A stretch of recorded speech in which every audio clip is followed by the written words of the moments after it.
Here we go. Had to push. All right.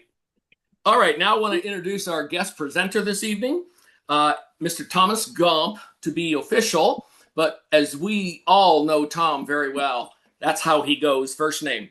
He is serving as the director of the main governing body of Rotary International. He's also a recipient of Rotary International's prestigious Service Above Self Award, given to only 150 Rotarians worldwide. And his service includes founding the world's first Rotary Club for veterans, and let's see if I can get this, and co-founding the first Rotary Club focused on ending human trafficking. He also established a Rotary Community Corps for refugees in Minnesota. He is from Minnesota, and you'll hear in just a moment, directly supporting hundreds of Afghan and other refugee families as they rebuild their lives. Internationally, he has helped form a club for Egyptian doctors, serving communities globally, and supported major peace-building work in Istanbul, Turkey.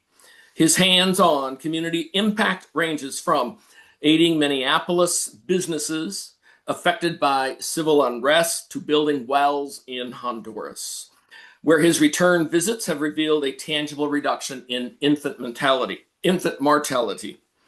Tom's humanitarian leadership continues to inspire Rotarians worldwide.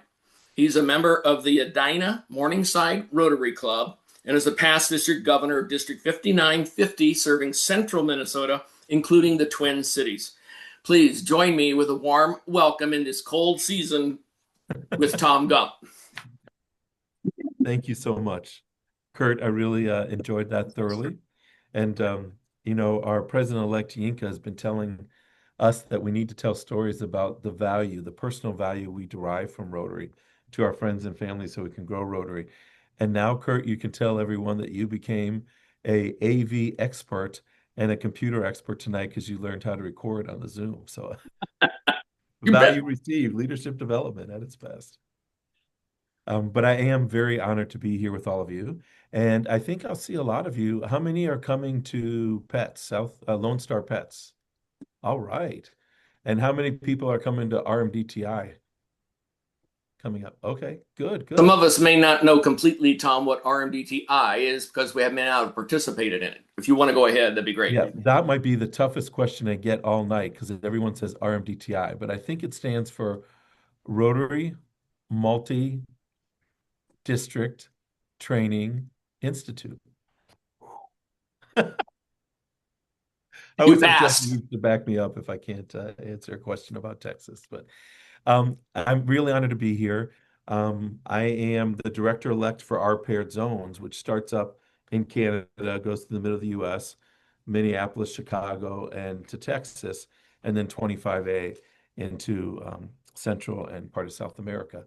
So we are all brothers and sisters in the same zone. So I'm honored to be here. Thank you so much for having me. Kurt and Lisa asked me to do a little bit of talking tonight about generally the overall concept of membership and how we can sustainably grow membership. And I love that you asked me that question because we don't want to bring in a bunch of people and then lose a bunch of people. We want to make sure that the membership we do is sustainable. So I'm going to pull up a slideshow. And like Kurt said, if you have any questions anywhere along the way, please stop and ask me because I'm always willing to answer a question. You don't have to the end if you don't want to. So Lisa was kind to make that first slide. So I'll get to the next slide here. Okay, who could tell me what Rotary number one internal priority is in Rotary? Who could tell me? What's our number one priority? It's on the screen. That's a hint. Membership. Yes, membership growth. That's right. But why do we, and our number one external priority is eradicating polio, but our number one, that's our programmatic number one priority. Our number one priority for our membership is growing membership. But why do we want to grow membership? We're always talking, well, let me tell you first about this picture. I was on the mezzanine level. This was at the Melbourne Convention. And if you see all the people in the yellow vests, those are the Rotarians. But you can see there's more people there than just people in the yellow vest. those are people who are just walking by this outside venue and were wondering what we were doing, and they helped us pack food that day.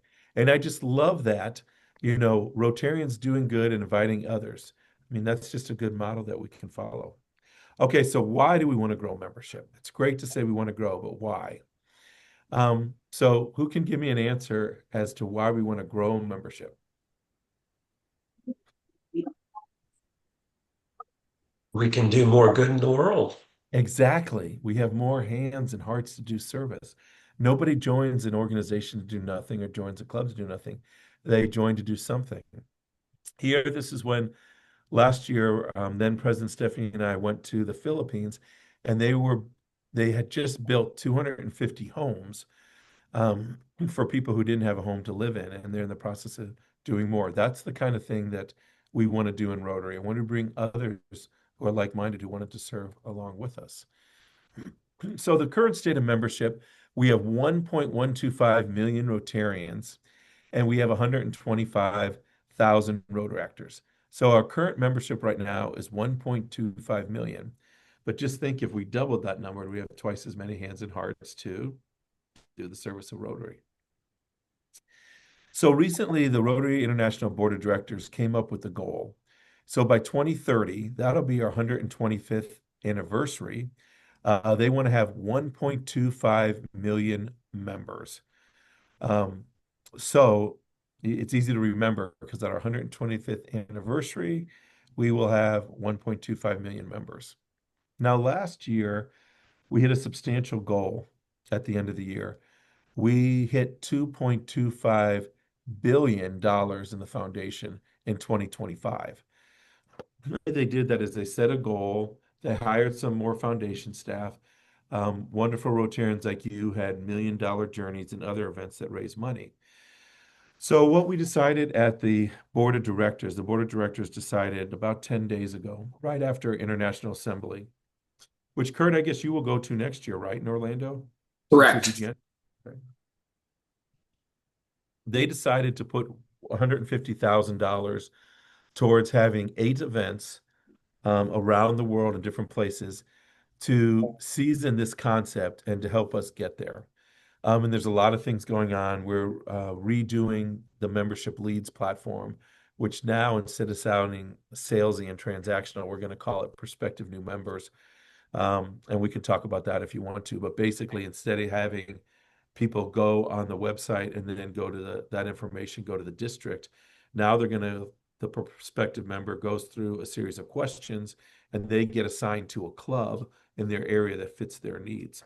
It'll ask if you want a Rotaract experience at the beginning or a Rotary experience.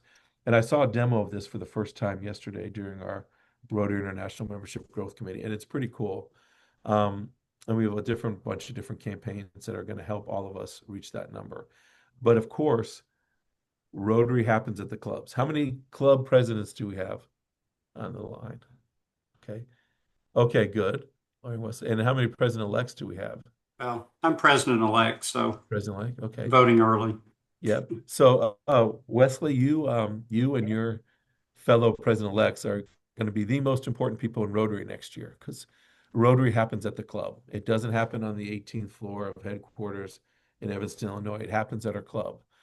The club is where we bring in members. It's where we raise our funds. It's where we, season all the things we need, like eradicating polio, getting all those advocacy things done.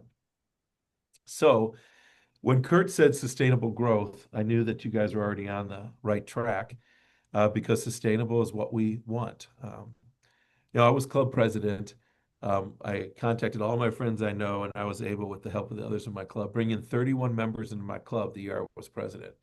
And I was all proud that I brought in 31 members. But my friend Jim, who is a very wise counselor, he's an attorney, he counseled me that it's not important. It's good to bring in members, but you have to actually keep them there. And he asked me if we had a new member orientation. At that time, we didn't. So Rotary, on average, brings in 150,000 a year, roughly. And then every year we lose about 160,000. So we really aren't having trouble bringing people in. But if you think about it, If we didn't lose that 150,000 every year for the last 10 years, then we would have 1.5 million on top of the 1.2 that we already have. So it's important to bring in members. It's important to keep those members. So if you look at Rotary overall, there's only 3 ways to grow Rotary, but I want to talk about 4 things before we get to have any answers, questions and answers. So the first way to bring in Rotary is, who knows the first way to bring in Rotary? Lori or Jim? What do you think? What's the first way we bring in members? Yes. Ask people you already know, like, and trust. Yes, we bring in members. We bring in members in Rotary. That's one way. Then who could tell me what the second way is? You can start a new club. You could start a new club. That's right. That's another way. And then we bring them in, we start a new club. What else do we have to do? Invite them to an event that Invite Rotary's them to hosting? event. Yeah. Mhm. And so why do we invite people to events? To expose them to the things that we're doing in Rotary. Right, right. So when we engage them, and there's so many different ways to engage in Rotary, and we could spend a whole hour talking about those different ways. But if you think about it, we bring them in, but if we're not doing things, they leave. So when we bring them in, some people call it retention, which is an okay word, but I like engagement. Engagement. Because engagement means they're active, and if they're active, they're happy. They're going to tell their friends and family. They're going to bring more people in. So we attract members, we engage members, and we form new clubs. So you guys already know the answers. But we have to do all 3 of these at the same time. You know, a lot of people think there's a silver bullet on how to grow Rotary, and they come, we just do this. But really, we have to do all these things. But when it wraps, there's something that wraps around all 3 of those, and that's the club experience. Because let's face it, if we don't have a good product, if people are coming to our clubs but they're not happy, what happens? Quit. They quit. That's right. They walk away. But if they're happy, then they stay. So we're going to attract new members. We're going to keep those new members. We're going to form new clubs, but we're going to make sure the culture is right. So those are 4 things, but I think of them almost like a Venn diagram where we're doing all 3 of these, and club culture kind of wraps around the outside of it. So the first one, we talk about attracting new members. So, you know, Larry, Rotary International President nominee, Larry Lunsford, who's from the U.S., and he's in our paired zones. He is up in Kansas, Missouri. He says we have to be intentional about that. And I really love when he talks about intentionality. So yesterday we had our membership growth committee meeting. So we have 6 people from around the world who have been very successful in starting clubs and bringing in people and doing all these things that we're talking about. So I was thinking about what President Larry would say if he was there, and he was supposed to be there, but he got called away. So I went around the room and I said, can each of you, because I figure, you know, they say if you write something down, you remember it, or if you say it out loud, you remember it than just thinking about it. So I had each of them do like a covenant, you know, with staff there and with all of us committee members.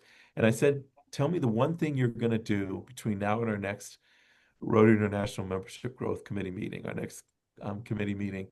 What are you going to do? And they all went around and said what they're going to do. And it inspired me. And so next meeting, I was on staff today saying we're doing the memorandum or the agenda rather for the next meeting. And I said, okay, we're going to follow up on that and see if everybody did that. And, you know, there doesn't have to be any magic way. People ask me, you know, what's a different way you attract members? What I did in my year, and again, you don't have to do this, but it worked for us. Whenever, you know, when you have a board meeting for your club, and, you know, the first thing you do is, what do you do? What's the first thing you do at a meeting, in a club board meeting? Take attendance. You take attendance. Then what's the next thing you do?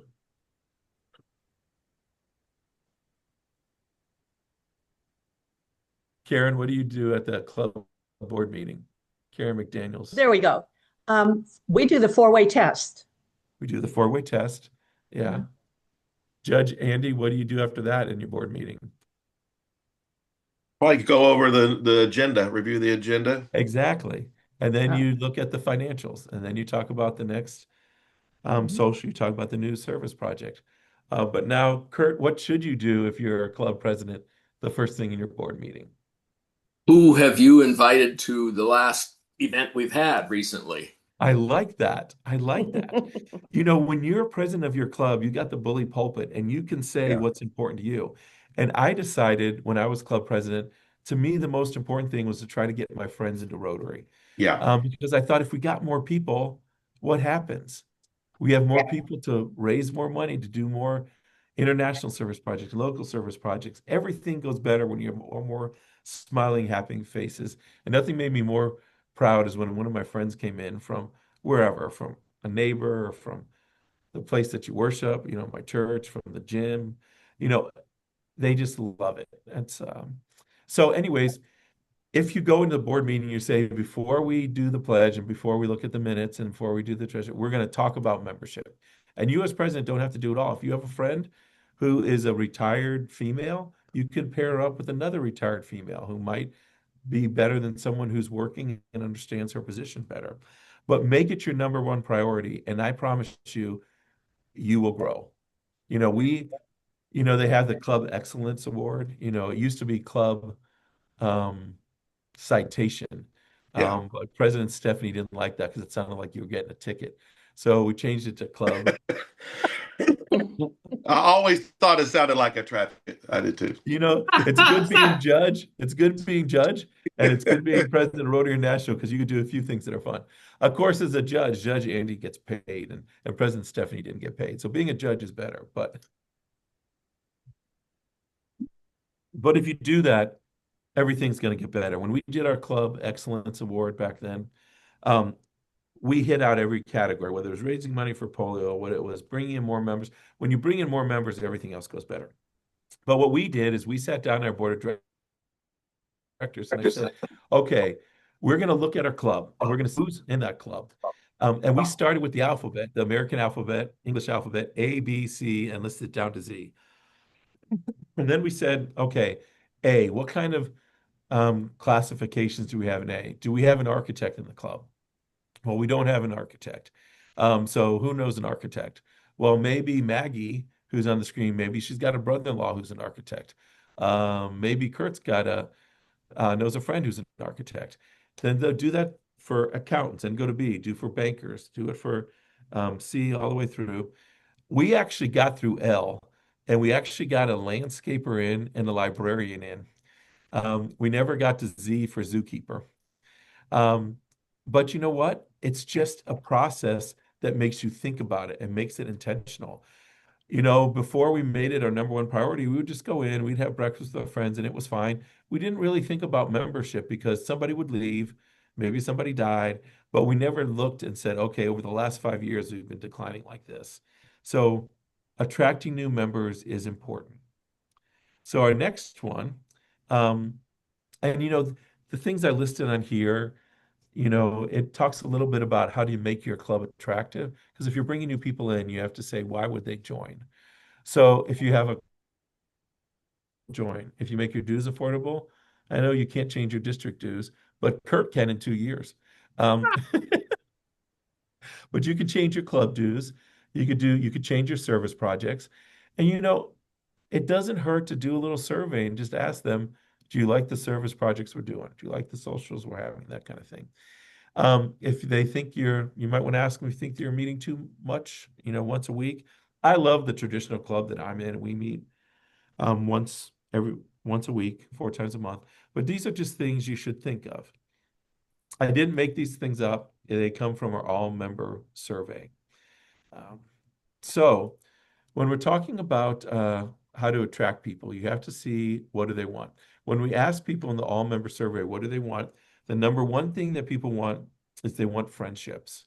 You know, I joined Rotary because I was a recovering attorney, and nobody likes attorneys. Sorry, Judge. So I joined Rotary for friendship, and I think a lot of people do. The surveys tell us that. They also join because they want to serve their community. And then they want to rub shoulders with people of significance in their field. They want to do business. They want to make They want to do well in their business. Now, Rotaractors join for some of the same reasons, but it's different when you look at their emphasis and the percentage of people who join for different reasons. The number one things a Rotaractor looks at is developing skills. And Rotaractors, things are more important to Rotaractors than to Rotarians.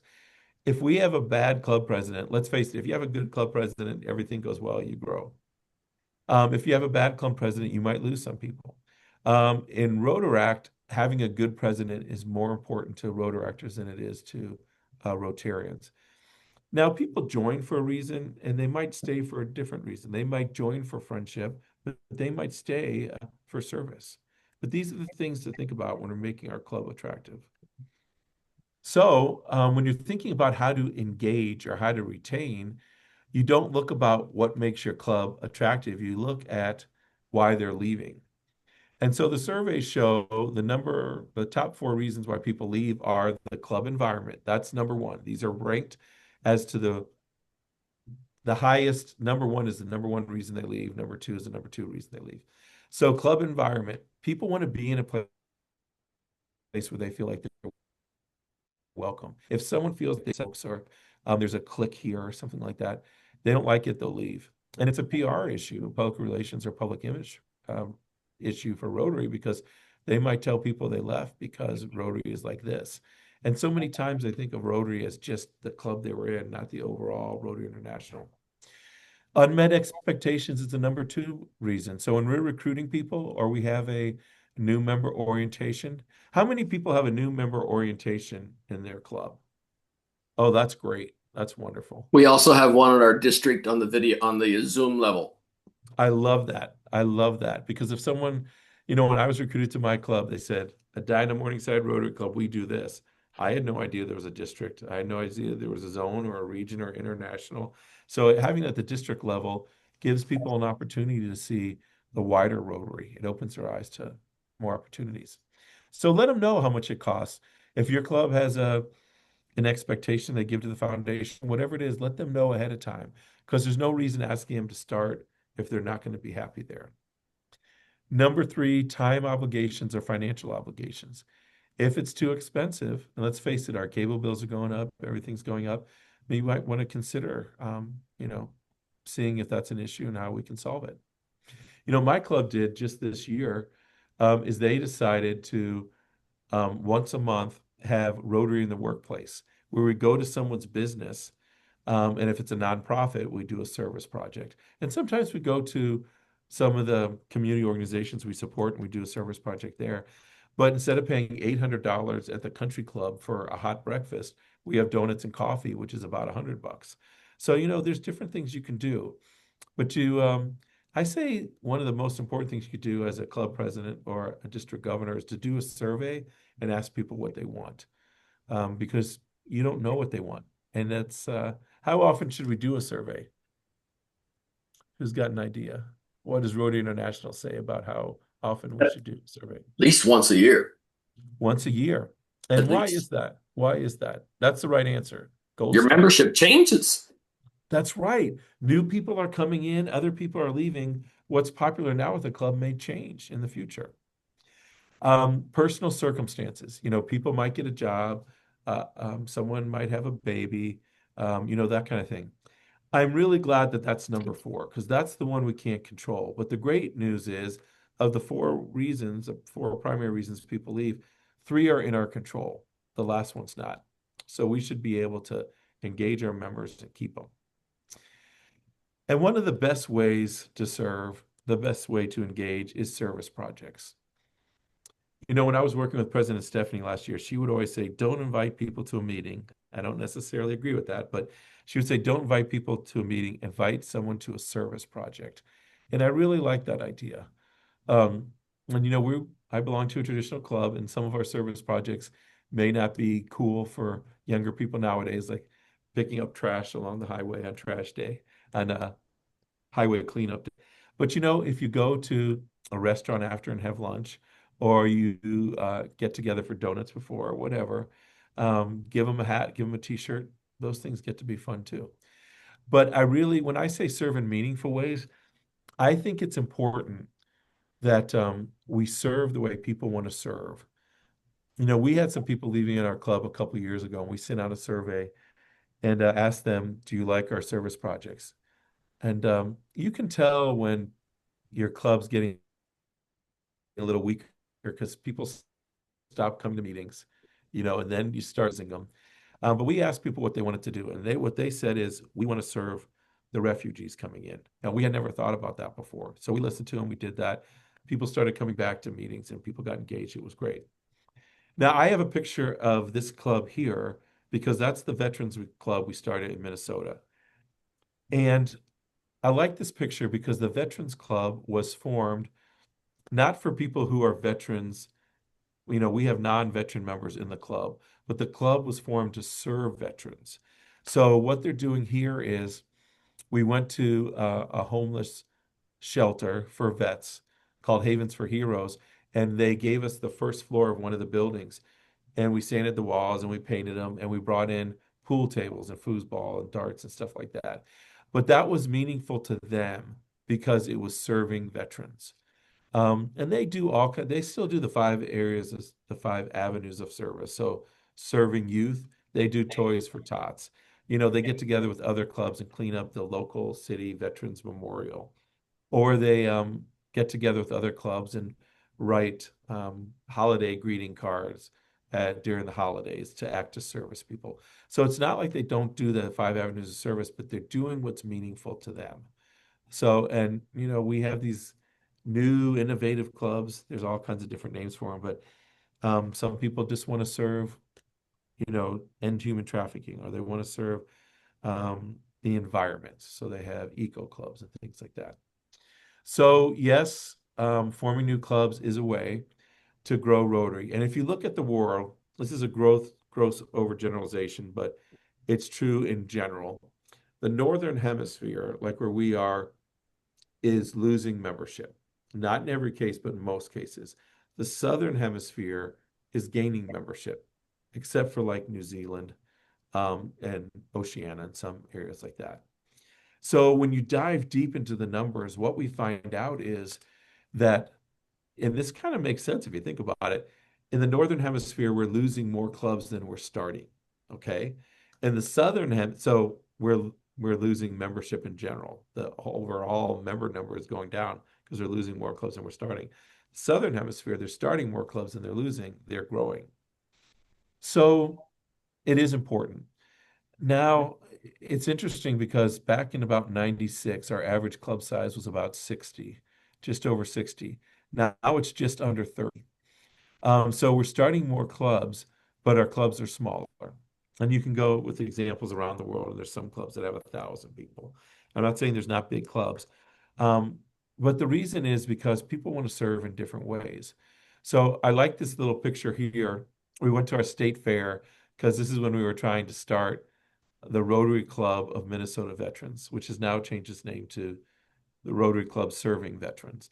But it was a way of doing something different and attracting new people that we haven't had in Rotary.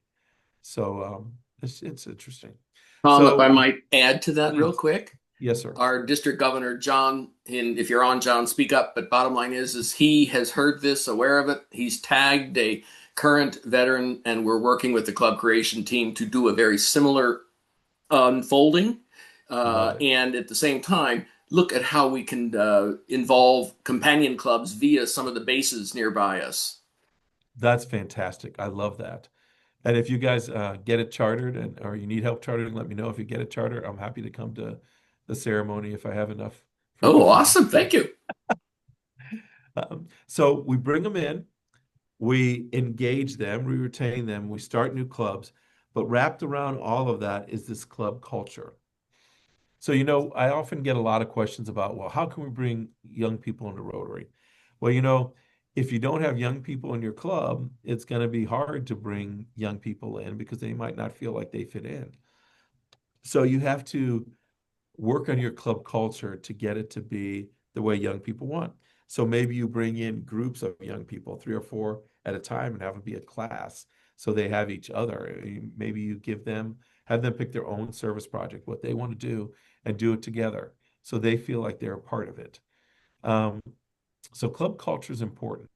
Um, and the best way to figure out if you have a good club culture, I mean, you know it, right?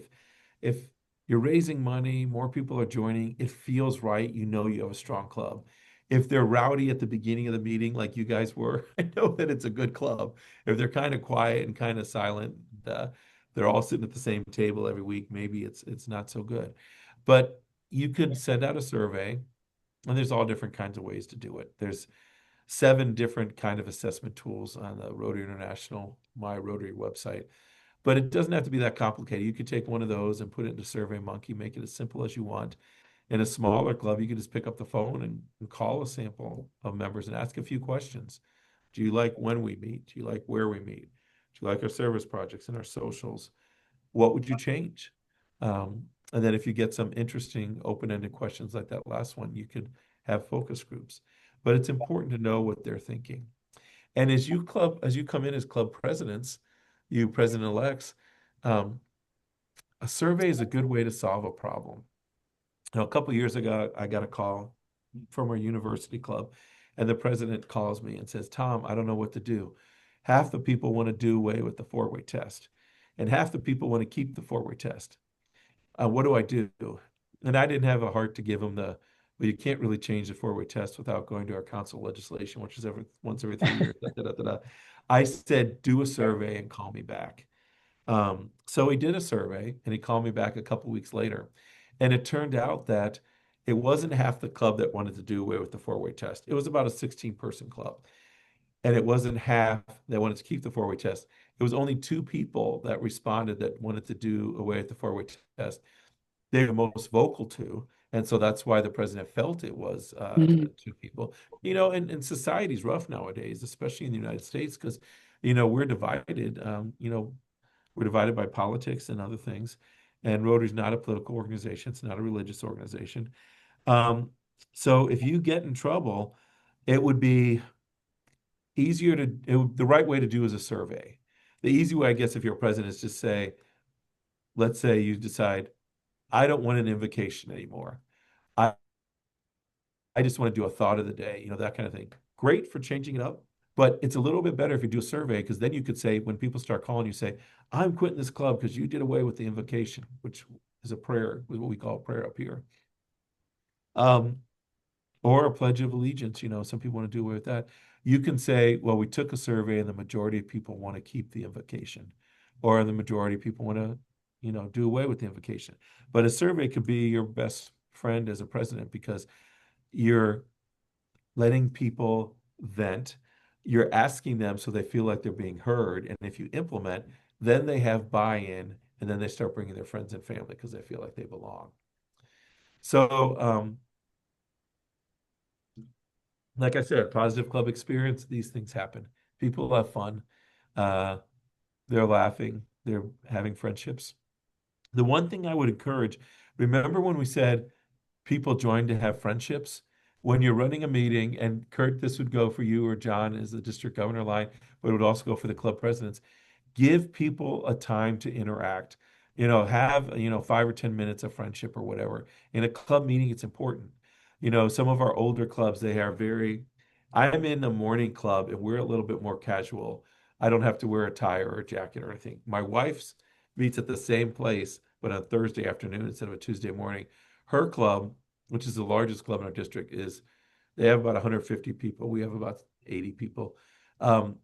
They are very formal. So they have that show, and you're only allowed a minute if you're speaking. They thank the greeters. They do this, this, and this, and this. They have the speaker award, a little honorarium, da, da, da, da. But there's not any time. And I love my wife's club. They always say they're the best club in the universe. So, and they're a really good club. But every club, no matter how good you are or how bad you are, you can improve that club experience, right? You could always make something better. And an easy way to do that is have this time for friendship. And if you're a smaller club, you could do a 4 fun facts or something and have one member say, these are 4 things you might not know about me. I love parades, or I do woodworking, or whatever it is. So club experience is important. Number 1 reason why people leave a club. So now, I'll stop sharing here. Now is my favorite part of any presentation. That's getting your questions, because I want you guys to leave with the answers to the things you were wondering before you came in. So this is the fun part for me. And so ask anything you want, and I will try to answer. And if I don't know, Kurt will answer for me. Kurt, Simply unmute yourselves and pose a question and be courteous, as some of us might step on each other's words here in a moment, okay? Ray, you look like you're first. Go for it. This relates to the early conversation about leads being sent to districts, to clubs, as opposed to the districts. If there's a lead and that person is interested in a geographic area that has multiple clubs, will that lead go to all of those in that geographic area? it will go to more than one club. And it's not live yet, so this may change. But right now, and it's powered by Salesforce, which is supposed to be the #1 in the world, CRM, customer relationship management software. It'll go to several clubs that fit their answers that fit best for them. So it'll ask them questions, and I don't know the exact questions, but it'll ask them things like, do you want to meet at night? Do you meet at the morning? Do you want to meet once a week? Do you want to meet every once in a while? Do you want to have a Rotaract experience, which younger people, or do you want a Rotarian experience? So it'll be sent to a number of clubs. If none of those clubs respond within a certain period of time, I think it's 2 weeks or something like that, maybe it's a week, it goes to staff and it goes to the district. So right now it goes to the district, and we have 30,000 leads a year coming to Rotary. And this isn't just low-hanging fruit. This is fruit on the ground. These are people coming to us saying, I want to join Rotary. And we only follow up with 10% of those. The 30,000, Oh, 10% no. right now. Oh no, you're right. You're absolutely right. Thank you, Karen. That's the right answer. Gold star for Karen. So we think this will be better. There's certain districts who are piloting the project. The exciting part I was told yesterday is this should be released end of next month or beginning of March. Now, it should have been released last year, but there's another consultant other than Salesforce that was an implementation specialist vendor. And we had talked to Lions and other groups that have used that particular vendor, and we decided it wasn't a good fit for Rotary and might not give the best results. So we stopped it. We being staff stopped it before it went out. So now we think all the bugs are out, and I have a lot of faith in it. Thank you for the question. Next. Lisa. I have a question.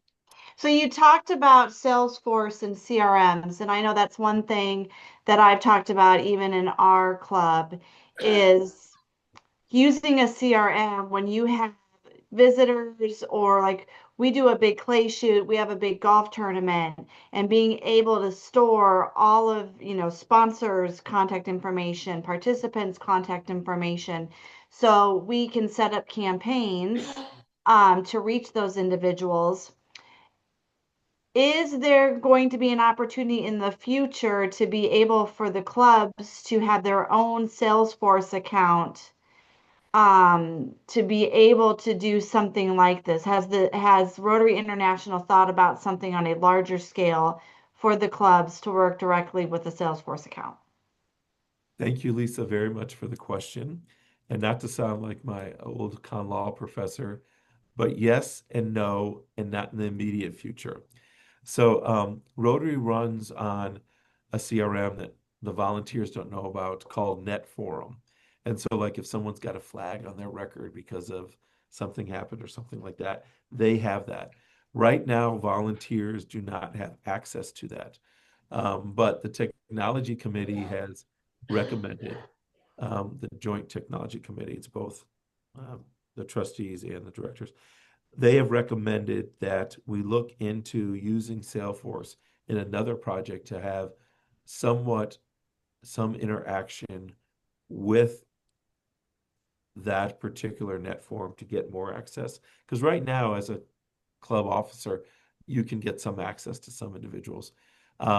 but only within your club, only within your district. So in the future, I believe that's going to be possible, not in the immediate future.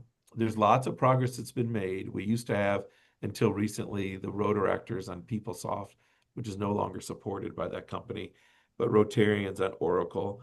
And now they're all in the same system. So we're always making progress, even though you might not feel like that when you go into My Rotary and you feel like Googling instead of going to My Rotary. But we're getting better every day. And I have friends that serve on some of those committees, and they're really smart people. Okay. Thank you. Next question. Tom, this is Monique. Hi. How are you? Good. So what does like you've brought in a lot of new members. I remember when we were a few years ago on the membership team together. You were bringing in a lot of members. So what is like you always talk about when you change jobs, like the first 90 days are key. So like in Rotary, like what does the first 90 days look like for a new Rotary member? Like what's a healthy first 90 days? Because I think those like that initial intake of like when you first joined is probably the most crucial. So what have you seen I guess what are some attributes or what does that look like for like a new Rotary member that you've seen where you can kind of get them engaged and for long-term membership? Monique, are you a lawyer? Because that was a compound, complex question. I am not a lawyer at all. I work in tech. Okay, cool. I love the question. So it's going to take me a little bit to answer this because there were several things going on. And let me go in the order that you asked them. If I forget something, I wasn't taking notes because I was thinking about my answer and putting my information in the chat because somebody asked for that. So men don't multitask well, as you know. I had 3 older sisters, so I've been told that. Well, how I do it, and I've actually brought in more than 100 members into Rotary. I would keep a list because I figured I can make Rotary better if I bring people better than me into Rotary. And so that was my goal, to bring in people better than me. And I kept keeping track after 100. But most people will tell you that you have to have the 2-minute elevator speech. And I'm going to sound like a heretic. A year or so ago, we have a multi-district pets alliance, and I kind of work with that. And we stay at the Hilton Garden Inn, and there's a bar right there. And I was trying to sneak by the bar so I can go to my room and go to sleep because I was tired. And so I tried to sneak in, and they called me over to the bar. And there's a bunch of Rotarians there. I mean, Monique, there must have been 15 Rotarians at a little bar. And there was a nice young man, about 20 years old. And I swear it was like Worldwide Wrestling. All of them were attacking him like it was like an intervention. You need to join Rotary through an intervention. Everyone's yelling at him at the same way, in a positive way. And they said, Gump, come over here. And I got called to the bar. And so I said, how can I help? And they said, well, we want to give your elevator speech to this bartender. And I'm sorry, I talk in stories, but it's more fun. And I said, well, I don't have an elevator speech. And they're like, what? You're supposed to be our membership expert and you don't have an elevator speech? And I said, no, the way I do it is I listen to what people want, and then I tell them how Rotary can fit into it. Because my friends that I brought in Rotary, some of them see my shirt. You can't see it, but it says Rotary on it. Or I wear a little badge. That's the new logo on my blazer.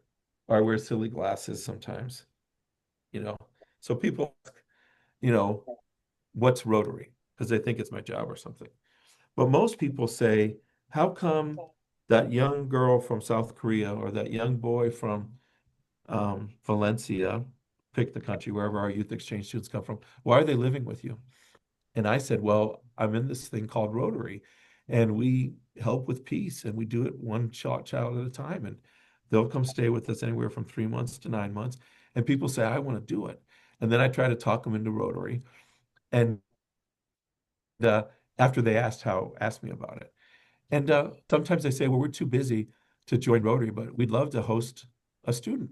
So they host an exchange student. And we've actually got quite a few members that after they host the exchange student, because they went to Rotary events, they find out about Rotary and then they join. But in my bio, they said, about the wells in Honduras. Um, people ask me, why did you go to Honduras and what you do there? But people want different things out of Rotary.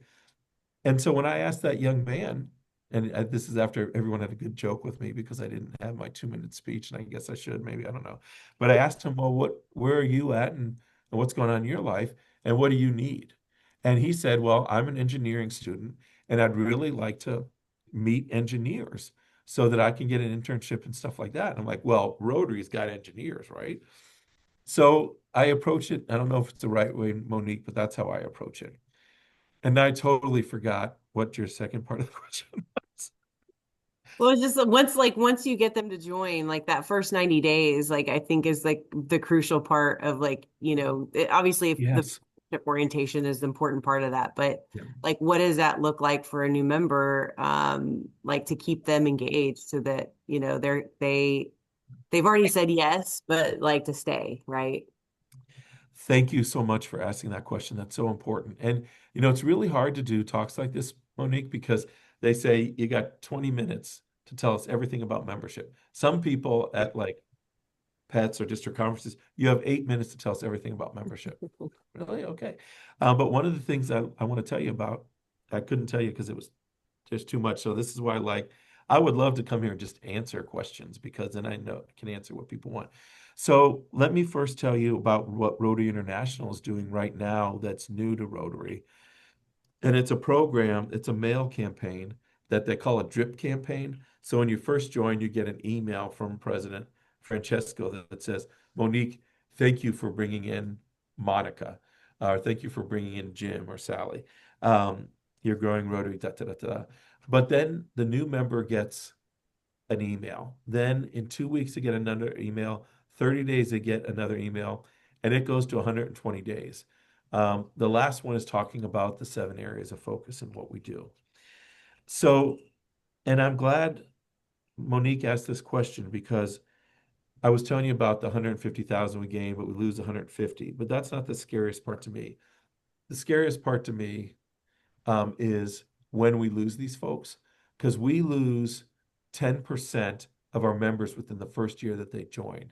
And then we lose, within 3 years, we actually lose just over 50% of our members within the first 3 years. So if we can keep members in for 3 years, we're good to go. So what I would suggest, if your club doesn't have, oh, okay, I'm sorry, Lisa, can you just tell us what your question is? Because it seems to relate to this. Oh, I was just recapping. Oh, thank you so much. I appreciate that because I can't type and Go for it.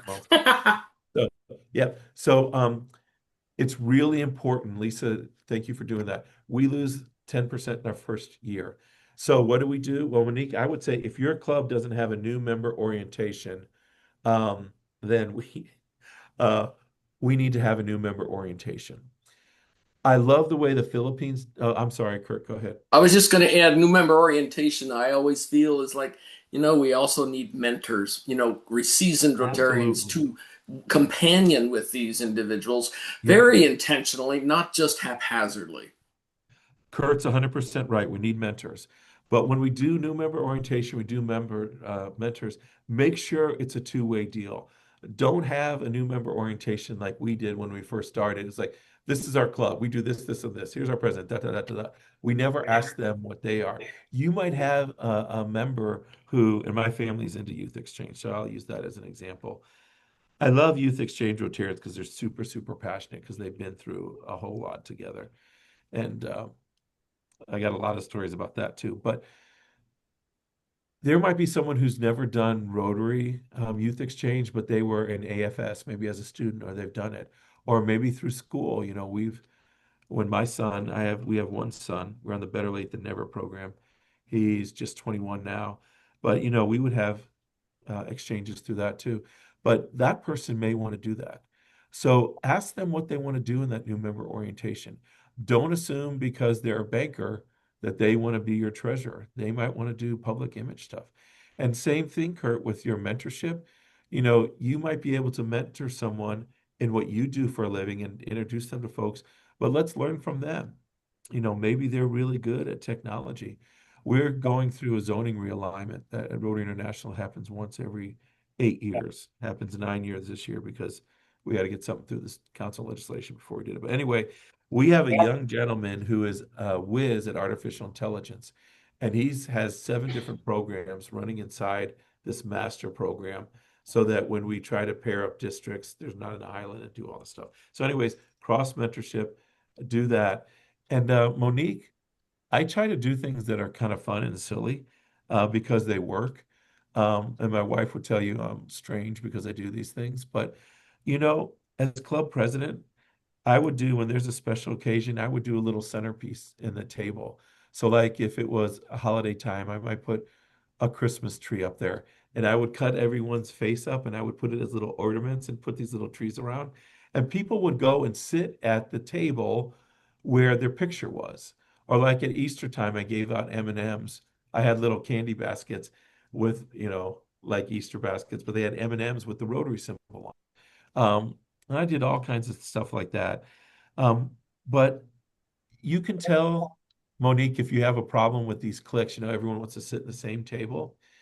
I tried to do different things to get people to sit at different tables. Like I would put a stanchion in the middle of the table, like one of those things like you had a wedding with a table number on it, but I would put a playing card there. So as I would hand, first of all, I stood outside my country club door on my first meeting because I wanted to shake everybody's hand, and people really loved it. But a buddy of mine said, "You'll never do this in winter." So I took that as a challenge and I did it all winter long. But people loved it. So one time I took the playing cards, a couple decks of cards, and I handed something. So if Bruce Stacy would get a clubs, Bruce should sit at the table that had a club on it. Or if Tanya Gary would have a heart, she would sit at a table with hearts. So that's good. If you're in really a cranky club and you can't get people to do it, then do it with the new people. And what I used to do is when I brought in a new member, I'd get a cheap frame at Target for $1.50, and I put the new member's picture in it. And for the first few weeks, I would move that picture around the table so that if I can't get the cranky old Rotarians, old not in age, but they just don't want to change, then I move the new people around. And there's all different kind of ways you can do it, but shake it up. Sorry it takes so long answering these questions, but I feel like people come for concrete, real answers and not theoretical. And when you sit in the boardroom and you audit a bunch of committees, no disrespect, but again, it's theoretical. And we're talking about making a difference as a club president, making a difference as a district governor. And we've been talking about engagement. When we do the all leader survey, that's club presidents and district governors. And when we break the action plan down, they have these action plan priorities. The number one thing that they say that's important to them is engagement. 78%, it's engagement. So I loved how you focused in on that as a group. You guys got a lot going right in your districts and your clubs because you have all the right answers, but let's talk about them. Let's get everyone's ideas, not just mine. The cool thing about being Rotary, though, is you can travel around the world and get ideas from different places of the world, and you do get smart. And so I'm getting smarter by being with 5790 because you guys are giving me ideas that hopefully can help out another club in Texas or in North America or around the world. So thanks for having Kurt, can I share a thought with Tom and some of the other folks on the call? me. Kind of gets to getting feedback, especially from new members. We've got a fairly extensive onboarding and mentoring program in the club, but one of the things that we added to it I'm going to say about 4 years ago was we thought our mentoring program and our onboarding program was great. It's real easy to say we have a mentoring program and so it's terrific. But what we decided to do was to have a feedback session with the new person after they've completed our formal onboarding mentoring program. And during that onboarding session, what we're looking for is what has worked for them, how do they feel about it, where do they feel like they fit, do they sense that there's a place that they want to contribute. And as a result of that feedback, Tom, we've changed things in our club as a result of the feedback from our new members. Sometimes the new members will say, you guys are too cliquish, um, or it's difficult to interact with the board members. We feel it's, and so we've added that, and we've learned so much. Those are confidential conversations with the members so that they feel comfortable with it. It's worked very, very well. Well, Ray, thank you for bringing that up. Sometimes, when you want to spice things up like a sitcom, you bring in a new character. So sometimes when I'm speaking at institutes and stuff, I ask a staff member to come too. And I remember in our last institute, it was here in Minneapolis for his own pair. The staff member talked about the constant feedback loop, which is exactly what Ray's talking about. And Ray, when we ask, I'm just here saying, please do a survey once a year, I'd be happy.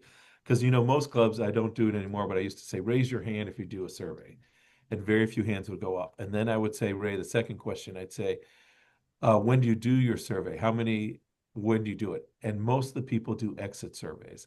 Now, I did a little research for Stephanie last year, not through Rotary, but just in general. And they say that, no offense to people who are doing exit interviews because they're important, but I don't like them personally as well as other surveys. I like what Ray's saying, the constant feedback, because let's face it, if you're asking someone when they leave, first of all, Rotarians are nice people. They might not give you the answer, but Yeah. also you can't do any corrective action in time to save that member.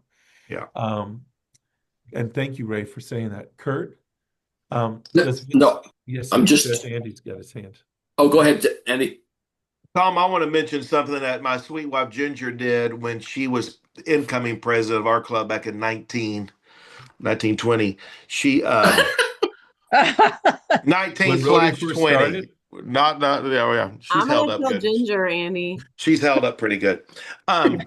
She and Paul Harris, old friends. No, she did talk about surveys. She did this, and I thought it was really genius, and it really worked out. She sent an email out to all the members right before she became president. She did it like in June and said, "Hey, she's an accountant and said, I'm gonna sign up Genius for a couple of business days at her office to come by for 15 minutes, and they could come by." She blocked the time, and I think that was one of the best things ever. She was one of our founding members, and she knew all about the club and had a really good pulse of things. She really did. But she heard things that were compliments. She heard criticism. She heard things that you get in a human conversation that you don't get on a questionnaire. And I'm telling you, that was the secret sauce for her. And she had that confidentiality with those individuals, and just that they got to be heard, and she got to explain why we do some things too. She got to justify ways some of the things and repair, like you talk about, Tom, kind of repair the relationship if there was a problem there, you know. And I'm telling you, just doing something simple like that, and I think you should do an annual, formalized survey, but just doing a listening tour like that and kind of knock it out real quick. And it's a couple of days. You've got to give the time, and people could sign up, however that looks for each individual person. That was just a real win for her in the club because that really made her a better leader. And those people were heard, and it was real um, factual. And again, it was some myth busting involved in what as well. And it was but she got some really good feedback, really good feedback. Just a little Good follow-up to point. that. Our club has done that. I'm in Andy's club. Our club has done that every year since then, and our members really look forward to that. They want to know when that is. And so, yeah, that's just been a terrific addition to our club. I love that. When I was going to be, I'm sorry, Kurt, go ahead. No. Finish up, Tom, because I just want to be Okay. cautious and care and Okay. concerned about your time. That's all. Okay. Just, I can go late. Just a few short things in response to all that. He took the tie off. He's ready. He's ready. Sorry, I hope you guys don't mind. It's been one of those weeks. So, yes, Ginger's a genius for sure. And I never tell this story because I don't want to overload staff, but one thing, there's many things that impressed me about Andy and Ginger, but Andy did some research project utilizing the Rotary staff in our department that deals with the history. And he figured out exactly how many people and who they were that asked him to join Rotary all the way back to Paul Harris. And it was only what, like seven? It was like Yeah. Kevin Pickney. Yeah, wasn't that bad. So yeah. And I love that story. And I really wish I would have thought of it and done that, but I never tell it because I don't want staff to get over. Yeah, yeah. Oh no, they would get overwhelmed. Yeah, the genealogy, yeah, the connection. But it's the power of invitation. People Yeah. invite one to the Yeah. next. Yeah. But Ray and Andy are absolutely right. I mean, how many of you remember that a mayor in New York, Ed Koch, remember? Yeah. What did he say? Karen, you're shaking your head. What did he used to go around No, I saying? remember him, but I don't remember what he said. Anybody remember what he said? Ray probably does. He was there. Yeah. Oh, you're mute. You're muted, Ray. You're muted, Ray. There we go. Yeah, he said a lot of things. So Yeah. But he'd always go around saying, "How am I doing? How am I doing?" And Andy's 100% right. You could just ask, especially if the average is really less than 30, you could just ask some people. When I was going in as club president, I wanted to have lunch or breakfast or coffee with every single person in the club to find out what they wanted. But how did I organize that? Because I knew I might run out of time. I started with the grumpiest person in our club because there was a really old grumpy guy, nice, but he was super grumpy. And so I asked him, why, I didn't say, why are you so grumpy, but in a roundabout way, what can make you happy? And he said, we used to, you hear that a lot, I'm sure, in your clubs. We used to talk about our vocations. We used to talk about our jobs, and I never get to talk to people about my real estate business. So my first business, I had him get up and give him 5 minutes, tell us about yourself. And he talked about his business, and he was happy till he retired from the club. He's too old to come now, but so Andy's right, Ray's right. We need to do that. And so Kurt, I just want to ask Lisa one question before I answer whatever you have. But Lisa, does District 5790 have a district-wide e-club? I do not think we do have a district-wide e-club. So you're about to be district membership person, right? Yes. The most important person in the district. Sorry, DG line. I would suggest you consider maybe starting a district-wide e-club. And the reason I say that, North Carolina, it was about 5 years ago, decided they wanted to grow, and they started to call the people in the last 5 years. Do you guys use DACDB or do you use Club Runner? We have both, but very, very mostly Club Runner. If you go back in Club Runner, you can get access to the last 4 or 5 years. You can call those people and say, hey, why did you leave Rotary?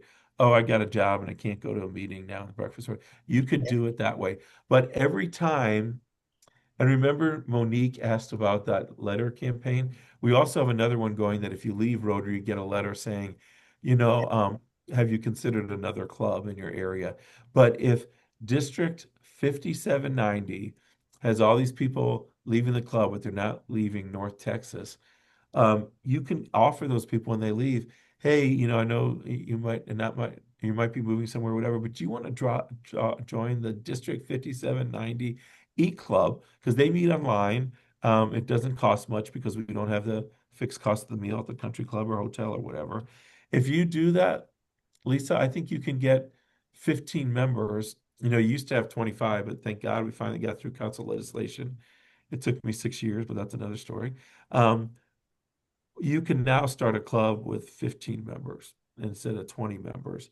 So you can start, we need 20 members sometimes in the terracotta clubs because you got to negotiate with the hotel for your meals and all that stuff. But an e-club can get along with that. If you start that, it's just somewhere that when people leave, you can say, hey, why don't you think about this? And you'll save some people. Okay, I will accept your challenge. We will look into that. Yeah, because Tom, what you've just triggered, in my opinion, are e-clubs for even areas that aren't necessarily the district-wide, but, may have like Wichita Falls, which has got 4 clubs, 6 clubs already, but maybe it fits that dynamic where there's a different time, et cetera, et cetera. Yeah. Yeah, that's right. You can refer them to somewhere else in Rotary too. Excellent. Tom, I want to open the door, or close the door, I guess I should say. But for the most part, I want to say thanks to everybody for hanging in there with us. But Tom, thank you for your presentation, your effort. your leadership, and everyone open your mics or whatever and just kind of say, hey, thanks, Tom. And I put his Facebook link in the chat so you could all see it. And you can follow Tom. And it's a great thing to follow, because I followed Tom and I saw a Zoom presentation where he did this with a group in Malaysia, to a leadership institute. And he was, if I'm correct, you were here in the States when you did that. So a variety of ways that Tom is out in the world of Rotary. It was Thanksgiving and my wife wouldn't let me go to Malaysia during so they took my video instead. Well, fantastic. We look forward to seeing you. Good for pets. her. Yeah. Thanks, Tom. Thank you all. Those of us at Thank Pets you. look forward to seeing you there, Tom. Thank you very, very much. And Thank you, I will Tom. be forwarding. Thank you, Tom. Thank you, Tom. Bye, Thank you, Tommy. Tom. See you later, Gator. Okay, I'm gonna get in touch with you guys later to see if Lisa started that e-club. All right, we'll see you at I Pets.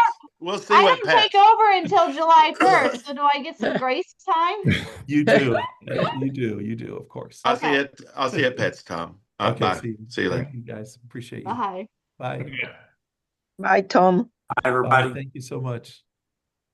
Thanks all. Thanks, Kurt. Hey, you bet, Bruce. Woohoo! An e-club, interesting. We have an opportunity there. We really do. And I just texted via chat one of the women that was out of Abilene. Her name is Ada. Her name is AIDA, Ada. I think she's attending things most of the time and everything. So I said, Ada, the E-Club in Abilene's got potential. I think that in a more a little more closed area, an E-Club might have a benefit greater than a district-wide. No, it could take both for that matter. So our club, back when COVID started, and we Zoomed. And that was the year before I took over, and that was the start of our growth. Yeah. And we still Zoom. So people that cannot make it, they know to get, they have the link and they know to get on. So we've got a TV in the corner, and we have our meeting broadcasted up there, and people are Zooming on it. Yep. We have the similar going on, because you're right. We Zoomed at COVID and continued. And but the E-Club dynamic is totally online, is how that plays. I know that it's got potential.